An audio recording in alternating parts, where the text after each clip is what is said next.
오늘은 2023년 추수감사주일입니다. 오늘 우리 이 자리에 모인 모든 성도들의 영성이 더 예민해져서 오늘 선포되는 이 말씀에 우리 모두가 다 감사함으로 은혜 받는 시간이 되기를 주님의 이름으로 부탁을 드립니다. 오늘 사회자가 봉독한 이 말씀의 배경은 이렇습니다. 예수님과 재산 분배 문제로 이야기를 나눈 한 어리석은 사람이 등장을 하고요. 이 어리석은 사람하고의 그 대화를 조금 더 자세히 설명하기 위해서 예수님은 비유로 그 비유 속에 어리석은 부자의 이야기를 또 함께 들려주십니다. 그러니까 한 사람은 실제 그 예수님과 대화를 한 사람이고요. 또 한 사람은 비유 속에 나오는 가상의 인물입니다. 이 두 사람의 얘기를 통해서 우리 주님이 생각하시는 그 감사의 의미가 무엇인지를, 우리가 또 왜 감사해야지 되는지를 우리 모두가 다 깨닫고 은혜 받는 시간이 되기를 간절히 바랍니다. 예수님께서 당신의 제자들에게 하나님 나라의 일과 영적인 일에 대해서 말씀을 하고 계실 때였습니다. 그때 그곳에 모여있던 또 한 무리의 사람들 가운데 한 사람이 느닷없이 예수님에게 이런 부탁을 합니다. 누가복음 12장 13절 말씀이죠. 우리 중에 한 사람이 이르되 선생님, 내 형을 명하여 유산을 나와 나누게 하소서 하니 그랬습니다. 그 당시 사람들은요, 대부분 자기에게 어떤 문제가 생겼을 때는 랍비를 찾아갑니다. 뭐 요즘 우리 현대인들은 법원을 찾아가지 않습니까? 그런데 그 당시에는 랍비를 찾아갔습니다. 랍비는 그 당시 사회 속에서도 아주 그 율법에 능숙한 사람들이었었기 때문에 그렇습니다. 그러니까 이 사람은 예수님께서 아주 율법에 능한 그런 랍비라고 생각을 했었던 것 같아요. 뭐 메시아라든가 그리스도라든가 이렇게 그 예수님을 이해하고 있는 것이 아니라 그 당시에 랍비 정도로 생각을 하고 예수님께서 말씀하실 때 그 자리에 함께 했었던 것 같습니다. 자, 이런 예수님에게 지금 자기한테 문제가 하나 생겼다는 거예요. 그 문제가 뭔가 하면 우리 형제가 부모님의 유산을 분배받게 됐는데 아마 불공평하게 그 유산이 분배가 됐었던 것 같아요. 자기 형이 훨씬 더 자기보다 많이 받게 되었기 때문에 예수님에게 이제 다시 이 불공평한 분배를 공평한 분배로 좀 예수님께서 우리 형한테도 직접 얘기를 해서 그렇게 공평하게 분배를 받게 해달라, 이렇게 요구를 하고 있는 것이죠. 자, 여러분 보세요. 지금 이 어리석은 자는 예수님께서 가르치시고 계시는 그 내용이 뭐라고 그랬죠?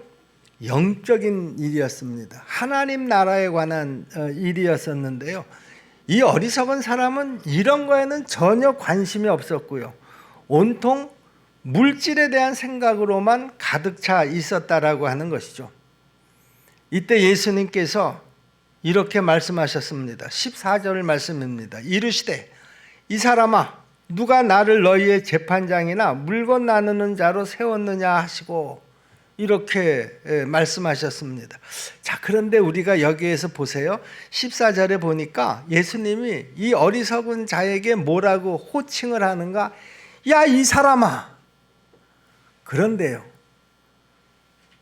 그 앞에 4절을 보시면 당신의 그 제자들에게 이렇게 그 호칭을 합니다.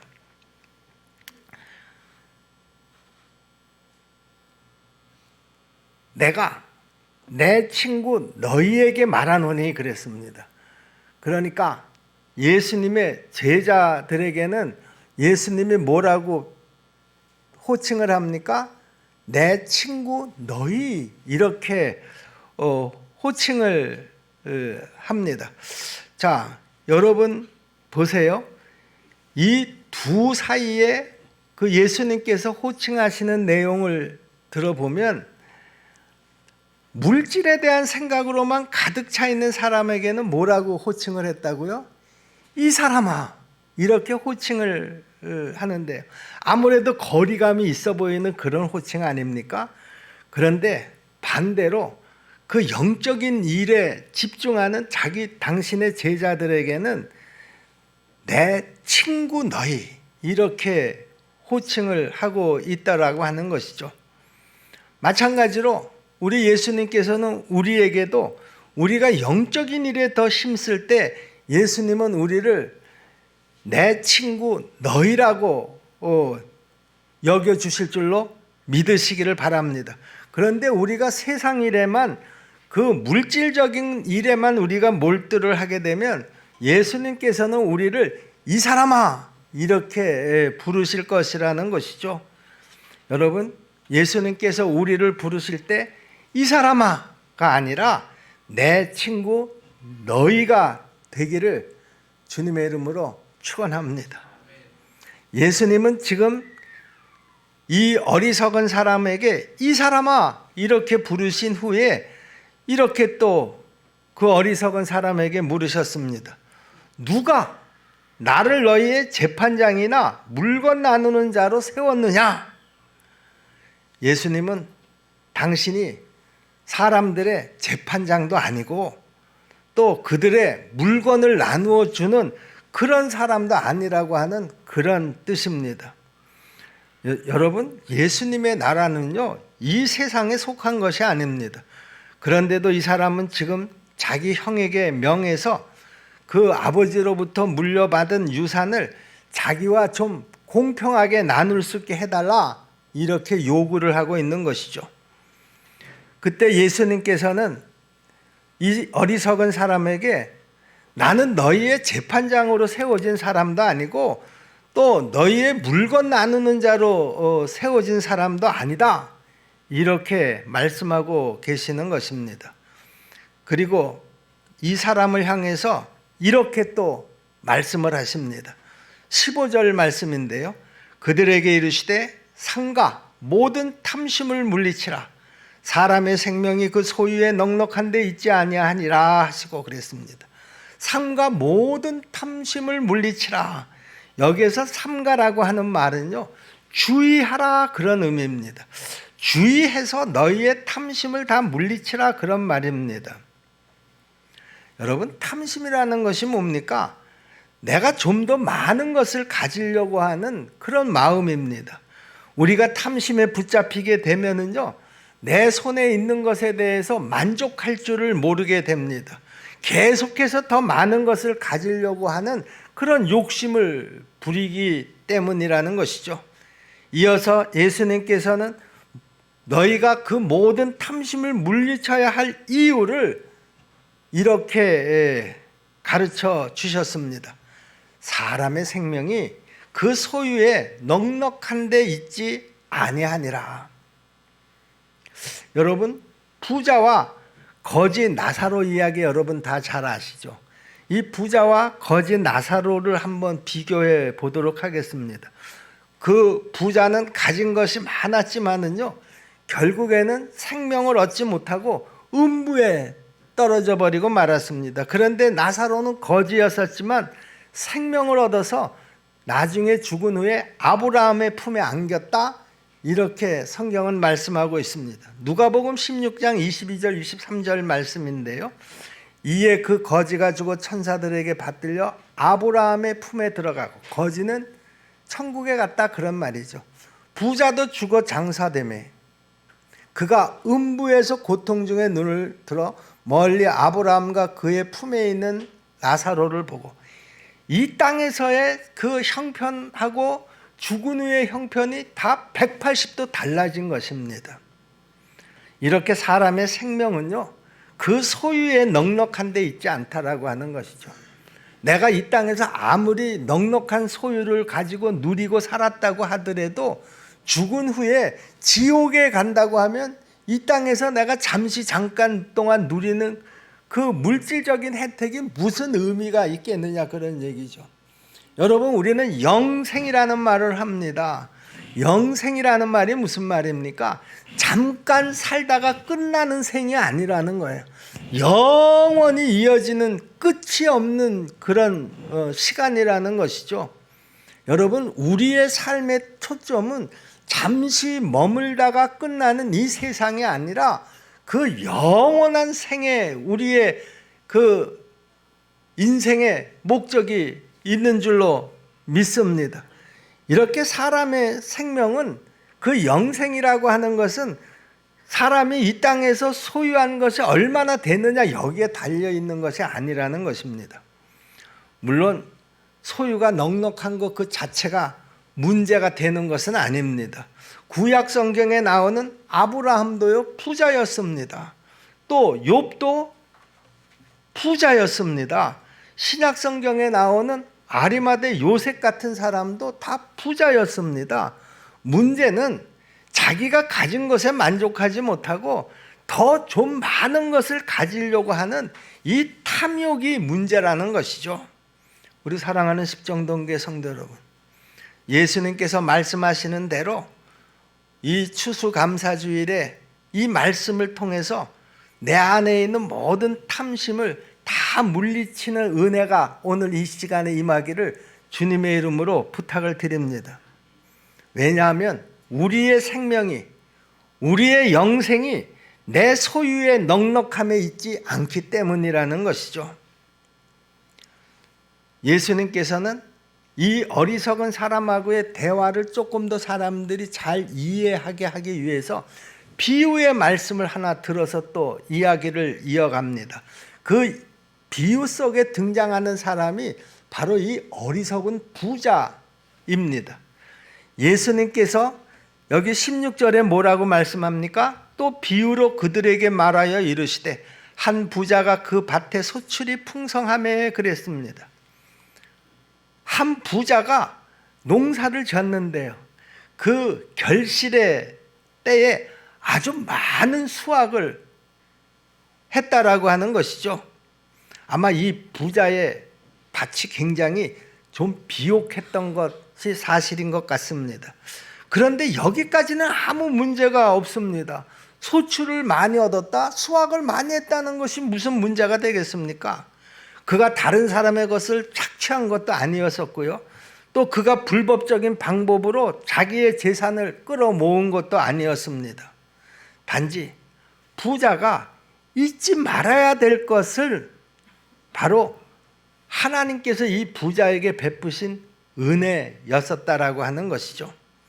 하나님께서 이 부자의 밭에 비를 뿌려주시고요, 또 해를 비춰주시고요, 또 하나님이 그의 밭에 있는 모든 곡식들을 잘 자라게 해주시고요, 그래서 풍성한 열매를 맺게 하셨는데도 불구하고 이 부자는 이 사실에 대해서 전혀 생각하지 않았다라고 하는 것입니다.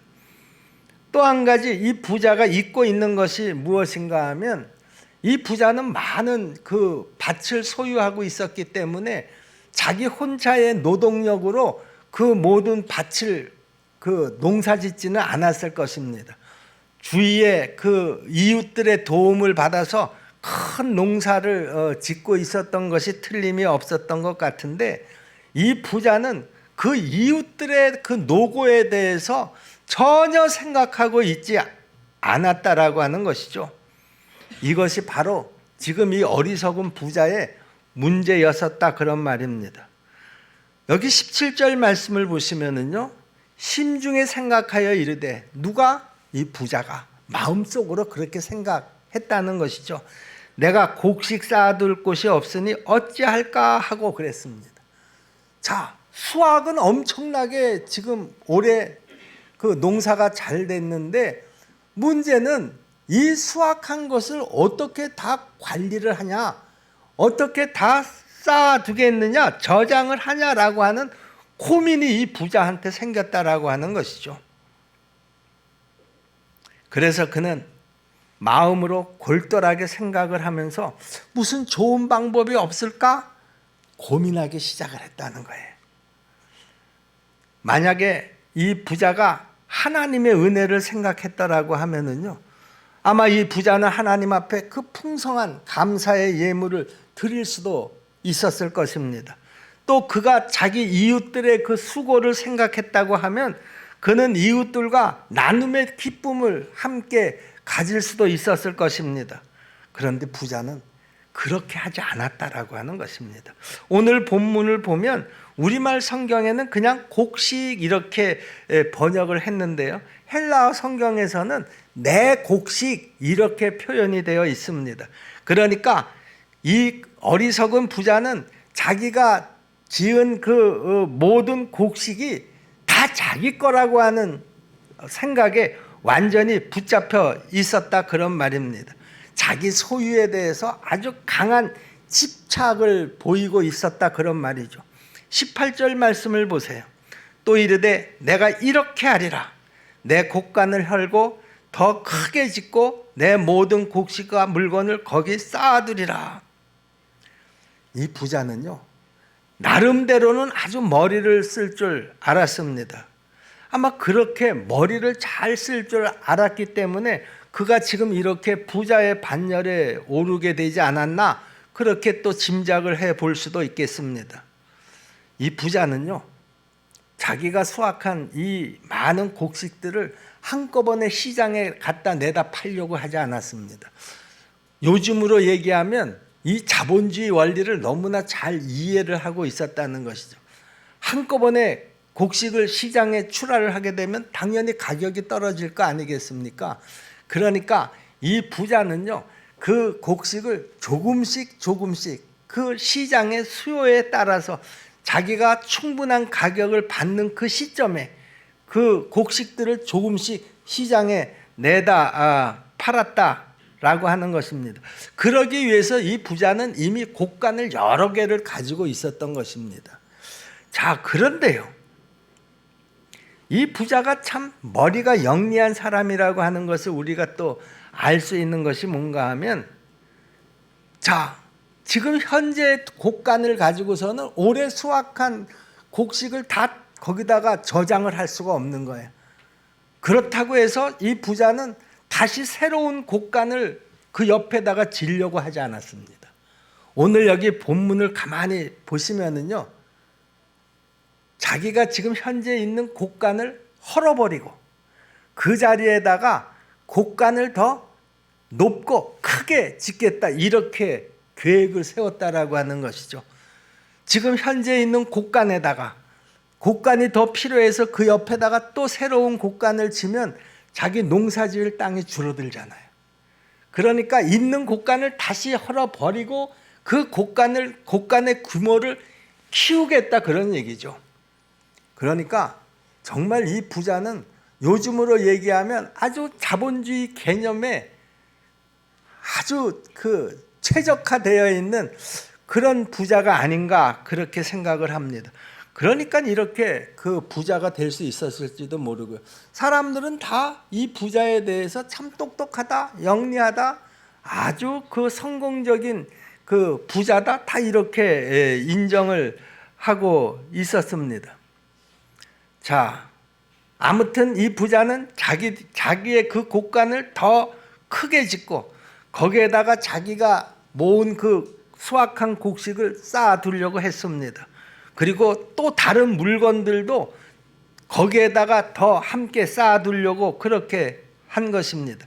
그리고 값이 비싸질 때를 기다렸다가 그때마다 조금씩 시장에 내다가 팔려고 했던 것입니다. 이렇게 이 어리석은 부자는 자기의 재산 관리에 대해서 아주 만전을 기하고 있는 것을 볼 수가 있습니다. 그리고 심지어는 자기 노후에 대한 대책까지도 다 아주 알뜰하게 세워 놓았습니다. 우리가 인간적인 관점에서 본다고 하면은요, 이 부자는 성공적인 사람이었다라고 하는 것이죠. 부자는 자기 스스로 생각을 하더라도요, 야, 참 나는 대단한 사람이다, 이렇게 스스로 생각을 하면서 또 이렇게 말을 합니다. 19절 말씀입니다. 또 내가 내 영혼에게 이르되 영혼아, 여러 해 쓸 물건을 많이 쌓아두었으니 편안히 쉬고 먹고 마시고 즐거워하자 하리라. 지금 이 부자는요, 내가 내 아내에게 이르되 그렇게 얘기하지 않습니다. 이 부자는 내가 내 가족에게 이르되 이렇게 말하는 것이 아닙니다. 이 부자는 내가 내 영혼에게 이르되 이렇게 말하고 있는 것입니다. 이 부자는요, 자기밖에 모르는 사람이었었다, 그런 말입니다. 여러분, 이렇게 이 사람처럼 탐심에 사로잡히게 되면 어쩔 수 없이 누구나 다 철저한 이기주의자가 되어버릴 수밖에 없다라고 하는 것이죠. 여러분, 지금 여러분의 현재 삶 속에서요,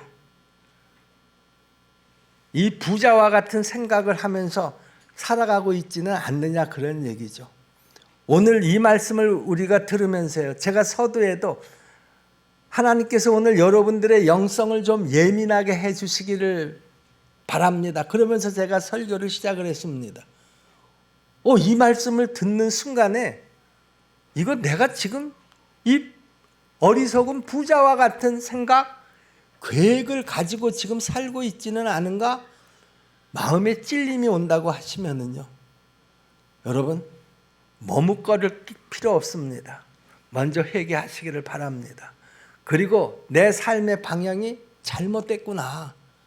왜냐하면 예수님께서 이 부자의 비유를 들어서 얘기하면서 이 부자는 어리석은 부자다, 이렇게 그 단정을 하셨기 때문이라는 것이죠. 실제로 이 어리석은 부자가 한 말을 보면은요, 17절에서도 내가 그럽니다. 18절에서도 보니까 내가 그럽니다. 19절에서도 내가 그럽니다. 온통 다 내가입니다. 17절에서 또 보면 내 곡식 그럽니다. 18절에서 보면 내 곡간, 내 모든 곡식, 그리고 19절에서는 내 영혼, 이렇게 말하고 있습니다. 정말 이 부자는요, 자기뿐이 모르는 그런 사람이 틀림이 없었습니다. 부자는 이제 필요할 때마다 여러 곡간들에 많이 쌓아둔 그 곡식들과 물건들을 조금씩 꺼내다가 시장에 팔기만 하면 됩니다. 그래서 부자는 이렇게 할 작정을, 계획을 세웠습니다. 19절 말씀이죠.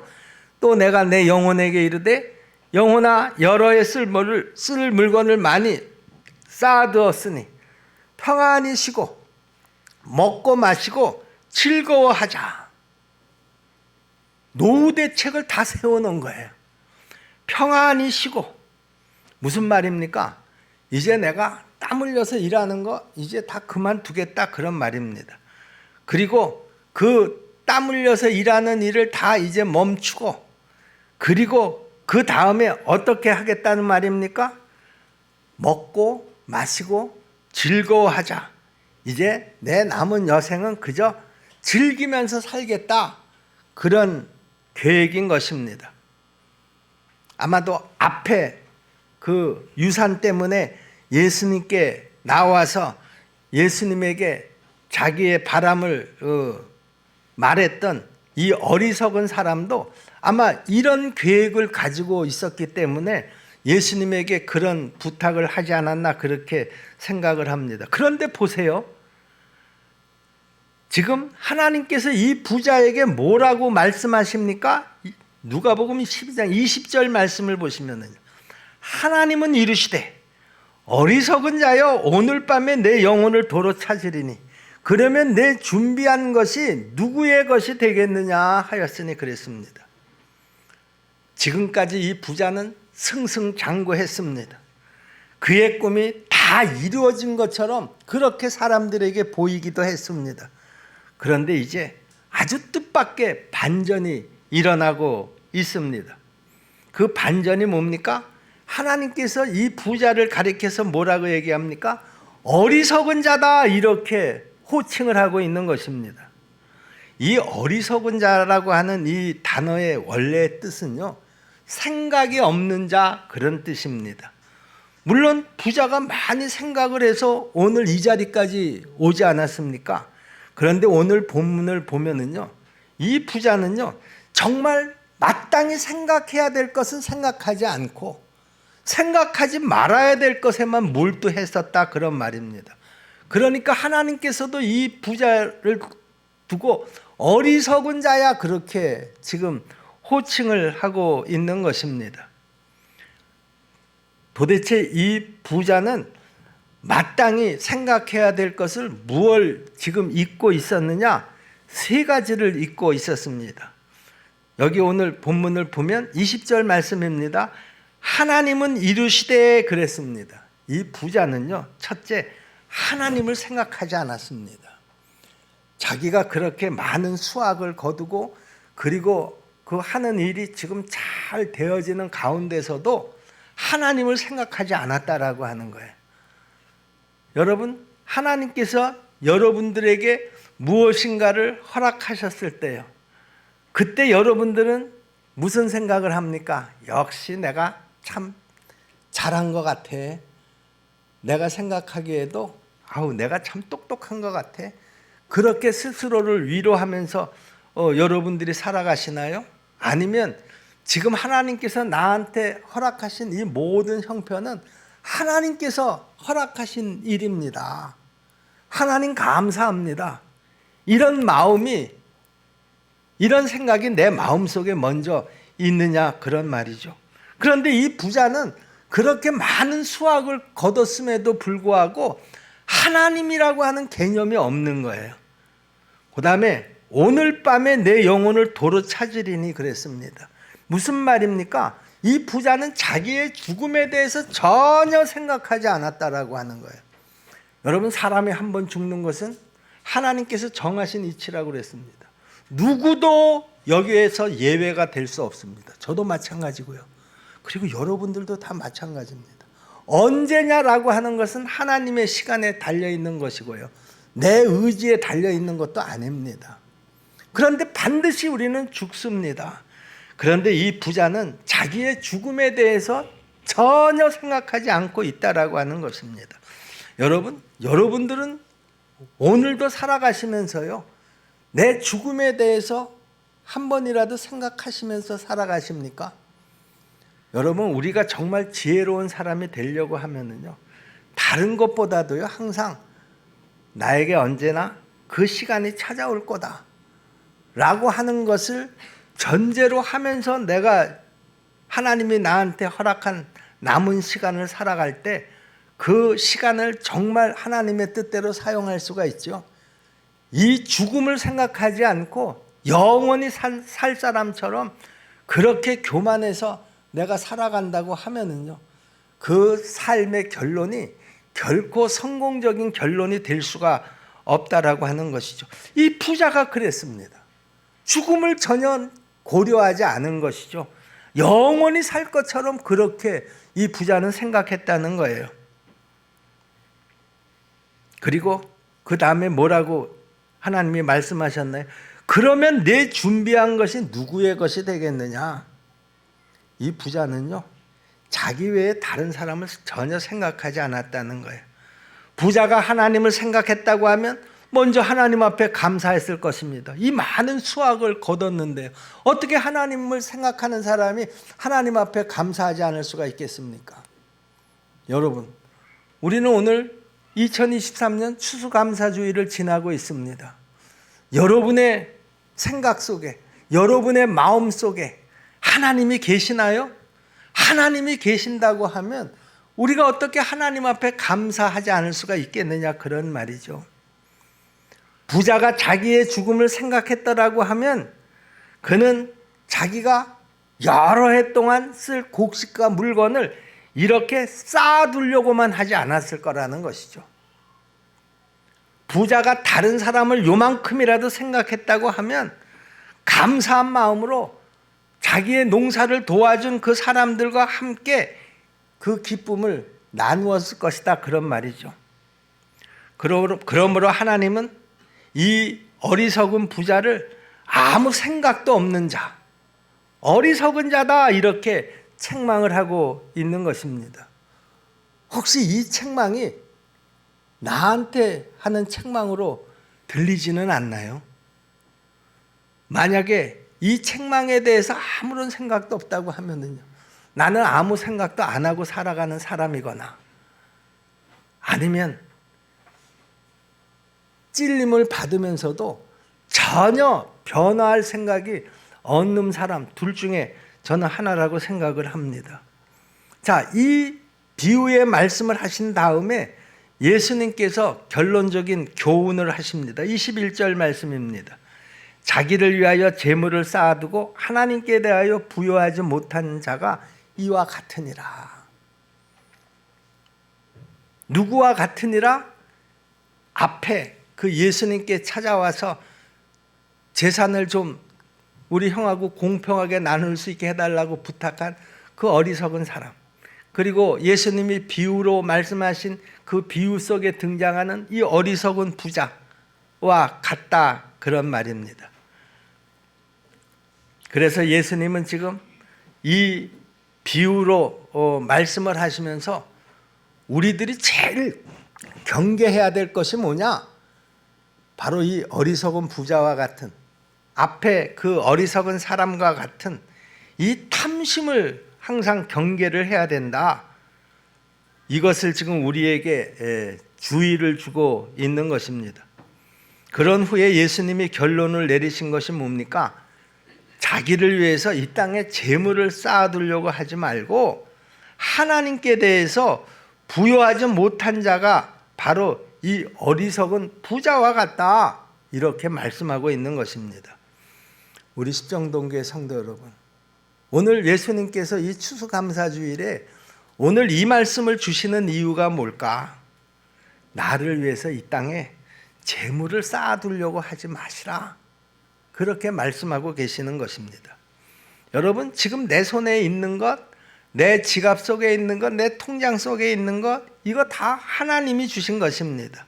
그러므로 우리는 무엇보다도 하나님을 기억하고 하나님 앞에 감사하면서 하나님의 뜻을 따라서 하나님의 영광을 위해서 내가 무엇을 어떻게 쓸까를 항상 계획을 하고 사용해야 될 줄로 믿습니다. 그렇지 않으면 우리도 하나님께로부터 어리석은 자다, 생각이 없는 자다, 이런 책망을 받을 수밖에 없다라고 하는 것이죠. 우리는 무엇보다도 하나님에 대해서 부요한 자가 되어야 될 줄로 믿습니다. 마태복음 6장 20절에 있는 말씀으로 표현을 한다고 하면은요, 오직 우리는 우리를 위해서 재물을 하늘에 쌓아두어야 한다, 그런 말이죠. 마태복음 6장 20절에 뭐라고 말씀합니까? 오직 너희를 위하여 보물을 어디에 쌓아두라? 하늘에 쌓아두라. 거기는 좀이나 동록이 해하지 못하며 도둑이 구멍을 뚫지도 못하고 도둑질도 못하느니라.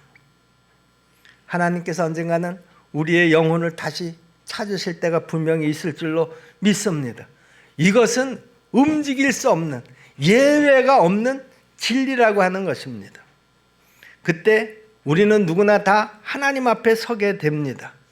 그리고 내가 이 땅을 살아가면서 여전히 하나님 앞에 부지런히 하늘에 쌓아둔 그 재물은 그 순간에 우리를 분명히 영광스럽게 하는 재물이 될 줄로 믿습니다. 그리고 우리는 하나님 앞에 착하고 충성된 종아, 그리고 너는 참 선한 청지기였었다, 이렇게 칭찬을 받게 될 줄로 믿습니다. 우리 사랑하는 십정동교회 성도 여러분, 금년 한 해 동안도 하나님은 우리에게 많은 은혜를 베풀어 주시고요, 또 풍성한 복을 베풀어 주신 줄로 믿습니다. 그래서 오늘 우리가 이 자리에 이 예배에 참석하고 하나님 앞에 추수감사주일 예배를 드리고 있는 것입니다. 그저 나를 위해서 재물을 쌓아두고서 야, 이제 앞으로 나는 좀 더 쉬고 먹고 마시고 즐거워하는 내 남은 여생을 살 거야, 우리 절대로 이런 태도로 남은 생을 살지 않기를 간절히 바랍니다. 이런 삶의 태도는 절대로 우리 주님의 뜻이 아니라는 것이죠. 주님의 뜻은 무엇입니까? 무엇보다도 하나님께 대해서 부요한 자가 부자가 되어야 하는 것입니다. 오늘 우리 십정동교회 모든 성도들이 모두가 다 감사한 마음으로 하나님 앞에 추수감사의 예물도 드릴 수 있기를 간절히 바랍니다. 그렇게 해서 우리가 하나님의 축복도 더욱 크게 받고 예수님께서 이미 우리에게 주신 그 생명을 더 풍성하게 누리는 우리 모두가 다 될 수 있기를 주님의 이름으로 축원합니다. 기도하겠습니다. 고마우신 아버지 하나님, 2023년 올 한 해에도 하나님 앞에 추수감사주일로 감사할 기회를 주셔서 정성으로 준비한 이 감사의 예물을 드립니다. 오늘 말씀을 통해서 우리 주님의 마음을 알게 하시고 어리석은 부자와 같은 마음을 갖지 않게 해주심을 감사합니다. 또 우리를 이 땅에 청지기로 세워주시고 내 손에 쥐어주신 모든 것들이 내 것이 아닌 하나님의 것임을 인정하고 범사에 감사한 마음을 주셔서 2023년 추수감사주의를 보내게 하심을 믿습니다. 우리 인생의 남은 날들을 오늘의 이 믿음으로 날마다 살아가게 도와주시옵소서. 예수님의 이름으로 감사하고 기도하옵나이다. 아멘.